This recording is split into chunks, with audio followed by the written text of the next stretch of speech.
Matanggap tayo ng report ang DBM, itinanggi na rin ang alegasyon sa 2025 National Budget. Brigada Maricar Sargan, ibrigada mo! Brigada Live Report!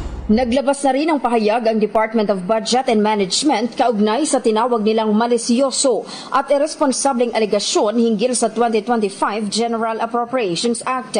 Sa statement ng DBM, mariin nilang itinatanggi ang kumakalat na paratang na ang nilagdaang GAA ni Pangulong Ferdinand Marcos Jr. ay naglalaman ng blankong figures. Ito raw ay mali at walang pag-iingat na alegasyon. Ayon sa DBM, ang mga dokumentong ipinakita ay mula sa Bicameral Conference Committee report at hindi mula sa General Appropriations Bill o mismong GAA. Binigyang diin ng ahensya na ang GAB ang opisyal na dokumentong isinusumite sa Pangulo para sa pag-aproba at hindi ang BICAM report. Kompleto rin daw at walang blankong pahina sa iprenesentang GAB kay Pangulong Marcos bago ito malagdaan at mas lalong hindi raw maglalabas ang ehekutibo ng GAA na kulang sa impormasyon. Kaya naman hinimok ng DBM ang publiko na maging maingat, mapanuri at i-verify daw muna ang impormasyon bago magparatang at iwasang magpakalat ng maling impormasyon.